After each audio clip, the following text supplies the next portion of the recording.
Everybody, Nigel here with you, back again with part 6 now of this beautiful build. Well, it's not a beautiful build, it's a build of a beautiful kit. It's the Hong Kong models A-20G Havoc over Europe. And it's proving to be very, very nice indeed. I've been doing some research today. Today is the 31st of October 2023, Halloween, so you might hear the doorbell go in a minute and then some eggs being thrown at the door because I won't answer it. I always used to do the Halloween thing, and used to get the kids knock in and give them some sweets and everything. And then as soon as word got round that I don't have kids and I don't put pumpkins outside and stuff like that, they just stopped coming. So I ended up with a load of sweets. So I had to take them all to work and give them away. And I haven't bothered buying them since. And that must have been nearly 10 years ago now. But anyway, I haven't had any knock tonight, so that's good. Right, so this was going to be, as I said at the end of part 5, this was going to be all about the undercarriage. And we got all the undercarriage parts here in the bag, all cut out, ready to go. But I thought I'd better show you finishing the cockpit, because I know some of you will want to see that. So what I've basically done here, I've got it all it's just put together dry. So you can see there how it's looking. I don't want to move it around too much, it's going to fall apart. I'm going to take it apart now, but I'm really liking how it's come out. So basically what I've done, as you know, if you haven't seen, go back and have a look. I've done all the anise switches and used the air scale photo etch set for the instrument panel. So as you can see, that's come out really, really nice. And those anise switches and that really do make the difference. If I did this again, I think I would use the 1/48 scale toggle switches. They're slightly smaller and I think they would look a bit better. I think they look a little bit junky. But then you can't really tell till you finish the model, because sometimes it's worth overemphasizing things like with your washes and stuff. If it's down in a wheel well or in a cockpit or something, it may look better when we could only see through the little hole in the top we're going to be able to look through. So there's the instrument panel. Now the control column, that's all done. As you can see, I've painted the red button there. I've got the silver around the center there. And you can see we've got a decal on there as per the book. Nothing's flat coated yet. I don't seal anything in until I'm happy that I've got everything right. And then the seat is here. Again, the seat has had a wash and then a wipe off. So basically all I've done is put a wash on and then just sort of go around the cotton bud and remove it. And just remove it selectively in areas you don't want it to be. And we'll give this a bit of a chip as well in a minute. So we've got that there like that as well. And then that leaves us with basically the assembly. Now you can see what I've done here. Looking at my references again, I've gone around, I've painted all these Edward panels. They're black, the surrounds that go around these levers. So I've painted those black. Up here, this is actually a hydraulic sight glass thing here, you can see. So I've painted the end silver, I've painted the middle white, and then gone over the nice brown colour to represent like half filled. And you can see here I found a stencil with some lines on it, so it looks like a fill line, so that's what's supposed to be there. Gone round here with the wash. You can see here we've got a bit of a mark. I don't know if you can see that on there. There's a bit of like a water mark. So if we come along the cotton bud, we can just remove that, and that's the beauty of using oil washes. Bit of silver scuffing on the floor there, nothing too mad, because this isn't going to be really beat up. It's just going to be just weathered normally. So there we have our back panel there done. So if I'm not happy with that, if that's all a bit too dark, I can come around and remove some of that. This apparently is a thermos flask. I don't know how the pilot ever would have got to any of this, but there's the thermos flask there should he want it. And then here underneath I've added these two hydraulic receptacles. That looks like some kind of accumulator, and that's a tank. But this is all hydraulics here. Again, I need to remove some of that. We'll come in with some odourless thinners. You can see I've painted all the piping in on the bulkhead and those little cylinders. And then the wash sort of makes them all look like they're standing off the surface. And I've added some, this is 0.5 tinned copper from the reference photos I got in the book. I've added a piece of 0.3 lead up there on the top there, and there's a piece of 0.3 lead there, which is totally fictitious. And then I've got these two bits coming out the sides here. So just add a little bit of lead and copper and stuff just to sort of try and get it a bit better looking up in there. I'm not sure how much you're going to see of that, but I think you'll agree it looks pretty interesting now. So so there we go. So that's that. Now the stencil, I've also added a stencil here, as you can see, because if you remember, the Edward set had a panel in there, and I actually kept it sealed, and then when I washed it off, after doing the Edward set, then I took away the bloody the printing. So I've put a decal on there. So you might be wondering where I'm getting these stencils from. Oh, there's one more to show you. Here we got the control levers, the throttle levers. They're all painted up now. I've got those two knobs on there. They're painted in the red. And then we've got the this is the kit decal that comes with the Airscale set. This one here. And then there's two more behind it in the photographs I'm seeing. So I've got them from the stencil set. And the set I've used, what have I done with it? It was here just now. Oh, here it is. It's over here. This isn't here. Again, it's an Airscale product. They're absolutely brilliant. And you get 1/32 and 1/48. You'll get RAF or Allied. And you'll get German. I think you get Japanese as well. And there's all the different scales. And then there's also special instrument panel decals, like for the Airfix Mosquito and 1/24th and the Airfix Typhoon. So it's lots of stuff out there. Go and have a look at the Airscale website. But these things are brilliant for these. Like I say, these stencils are great. And what you basically get is a small sheet of decals. Obviously the size of the sheet is dependent on what scale it is. If it's 24th, it's going to be bigger. If it's 48th, it's going to be smaller. You can see I've used a couple on here, but you can see you've got two lots. There's a split line down the middle. You've got two lots of the same, but you can see they're all just different colours, different sizes, and you can use them as stencils. And Nice does a similar thing, but they tend to be more for the sort of modern era stuff. But this one here is just, there's the doorbell and just barking. I'm not going to answer that. So there we go. So we've got the all the different stencils there. So that's how that goes, and that's that. Okay, so that's that little fright over with. Right, so the seat, I'm just going to give it a little bit of an attack.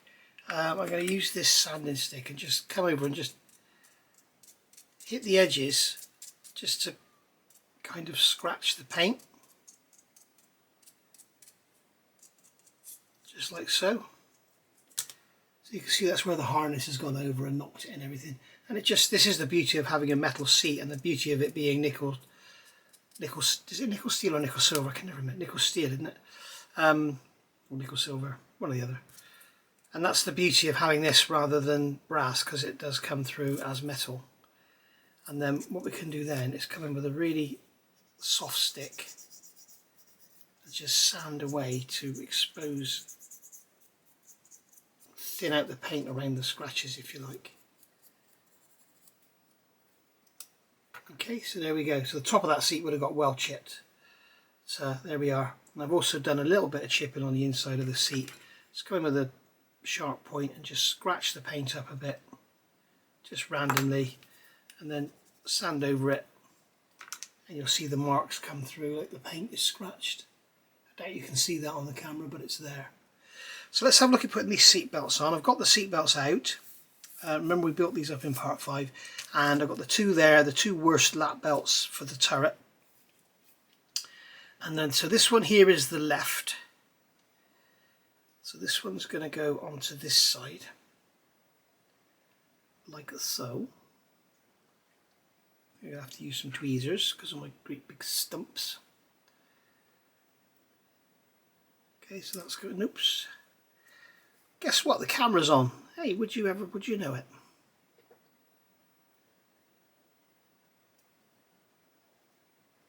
Oh, come on. This is ridiculous. I've done this about twice. Oh, I can't believe this. Back in a minute. Okay, so I got them on now. I did them off camera. I couldn't believe when I looked at that one through a magnifier, the end of it was like beat up, like at it with a hammer or something. I don't know what happened there. So very, very strange. But like yesterday or the day before, I can't remember now, I think it was yesterday, I had them on 2 or 3 times. So I don't know what's going on there. So this belt here, if you remember, to get the correct length, we had to get this end of the belt glued to the bottom of the seat to get the correct length at the shoulders.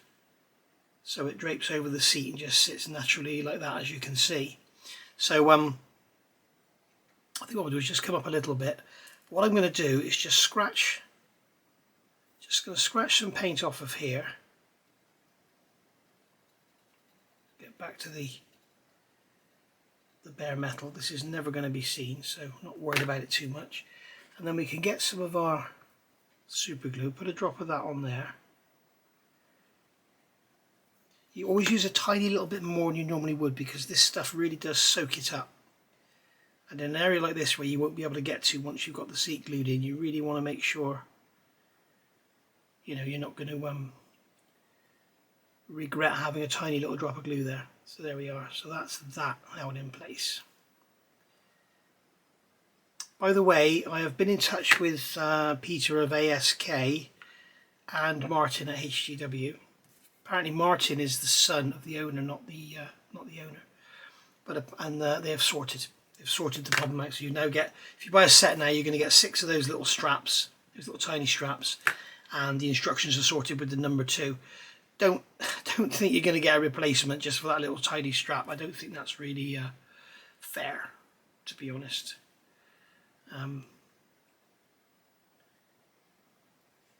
There we go. So what we've got those seat belts now like that, and I'm kind of tempted to leave them like that and then fit the seat to the cockpit, because I may want to put these, if you notice, I've got these harnesses glued onto those pins, and what it is, once the glue's dry, you can sort of move it around, because the glue forms more of a sort of rivet cap than actually gluing it on, so we'll still be able to move them around.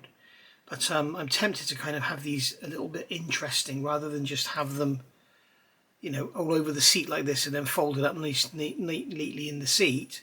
I'm tempted to have them hanging on the floor or something. Now this one here is going to have to come down. I'll have to put some weight on it, or make it look like it's got some weight on it, because that just wants to spring up, as you can see. But at the end of the day, it'll come out nice. So I think what I'm going to do now is glue this seat in. I think what we'll do is remove some paint from here. And remove some paint from here.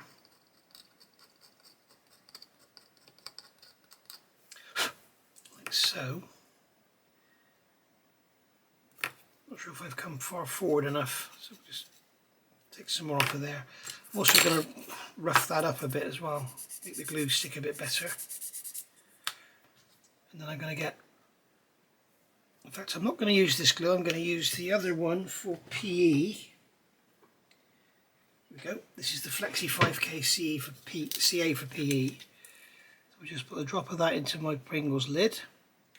The reason I'm using this is it's thicker and it'll form more of a sort of bridge, if you like. There's no reason why we can't put some down there as well. This glue will attack the paint anyway. And then we can just drop our seat in and hope for the best.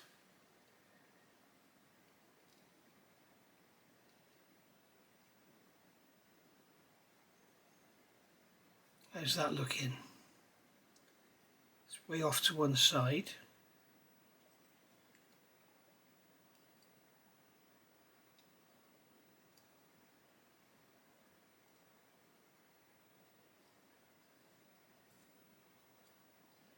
Struggling to get this kind of squared up. The seatbelt's in the way, I can't see. So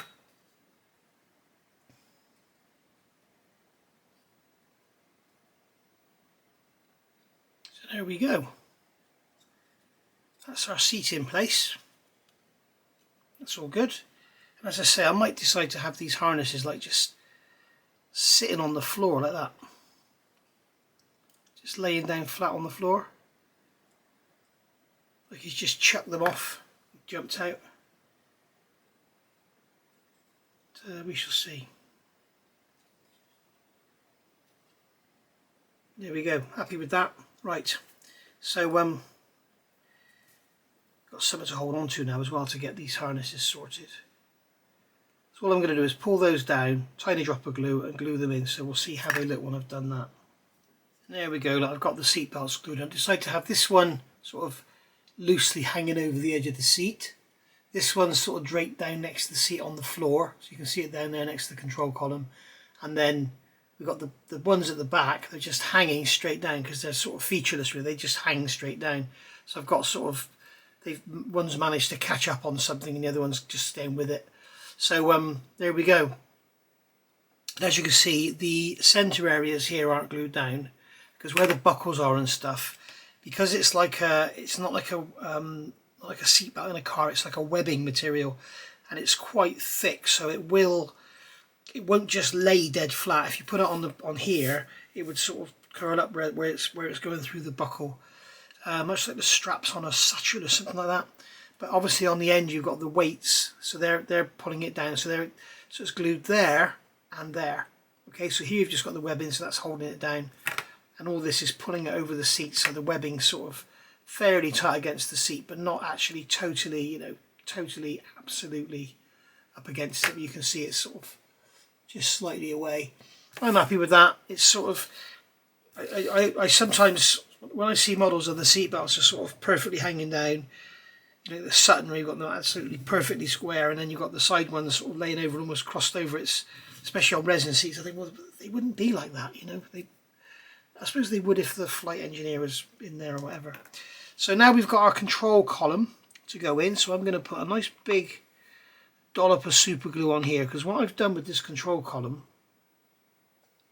I've actually removed material from it, because if you remember in the kit it was really laying forward.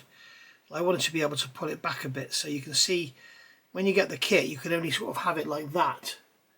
I wanted it to be more sort of upright like that, so that's what I've done. So that's all glued in place. If you wonder why I'm using super glue, it's really for speed more than anything, and also because none of this is going to get touched. I don't tend to like using super glue on stuff that's going to get touched, because the glue tends to dry a little brittle, although this stuff is flexy, so it should be a lot better. And then finally we have our instrument panel to go in. So I'm going to get some of my super glue here. In fact, I'm going to get a fresh drop out, because I'm going to use the stuff for PE again, because it's fairly thick. The thicker the glue, generally you've got longer to work with it. And what we're going to do here is we're going to remove some paint from there. We're going to remove some paint from there. Okay, and then we'll do the same on here. Be careful of all our lovely detail.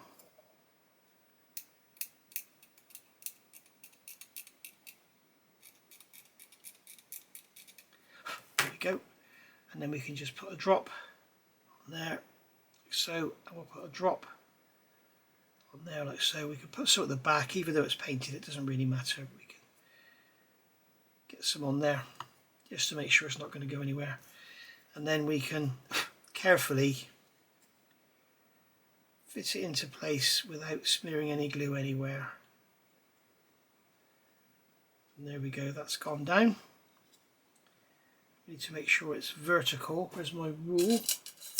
Use my rule as a square again. There we go, make sure the instrument panel is vertical, and then we know we'll be the right distance. So what we can do then is come in with some of this glue here, just run it across the back just as a bit of a buttress, just to give it a bit more rigidity, a bit more strength, because no one's ever going to see that behind there. And there we go, guys, that is our instrument panel, sorry, our cockpit, pretty much done. I may add some dust pigments in there, I may have a little play with it some more, but I'll probably leave that until I do the cockpit sides, which are in the fuselage halves, because I want to match them up. So we want to make sure we've got them all matched up. So that's all gone together, and there we are. It's done. The cockpit is finished. So how long was that? That's only about 20 minutes, isn't it? I think we'll call that a day. Part 6 is done. Rather than mess it up, so this will be like a sort of a little bit, a little video for you just to enjoy. So we'll get some photographs for the title, but you can see there it's all done. Get the light down nicely down here. That's not good, is it? It's all done, all nicely weathered. and happy with that. And you can see how the belts are just sort of just chucked in there rather than being all carefully placed, and that's how I like them. You do yours the way you want to. Don't listen to me. I've managed to bend that piece of wire there, which is probably going to happen time and time again. Yeah, I've actually broken it, look. So I'm not really sure if it's worth gluing back on. Probably leave it till we put the cockpit together, put the cockpit in the fuselage and then glue it back in then. But we've got a bulkhead to go on here. It's got a hole in it. It's going to look through there. So I'm not sure how much we're going to see, but that's what we've got there. So there we are. I think what I might do, I don't think that would actually stick out that much. It probably wouldn't be, lay down completely flat, because as I said, it's a canvas material. I'm just going to put some glue on the back of it and then just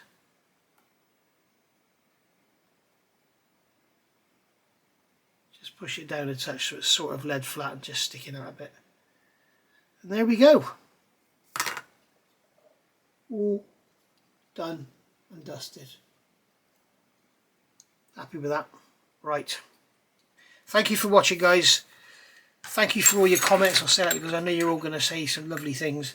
And I will see you very, very soon for part 7 when we start on the undercarriage. I'm going to use the Edwards set in there. But if you want to get some of these, go to Aeroscale, get yourself some. They're absolutely brilliant. And you can see now, once we get this in the side here, you can now see how that's going to look. It's really going to pop. It's going to be a lovely little cockpit, this one. Anyway, enough of that. See you soon. Bye for now.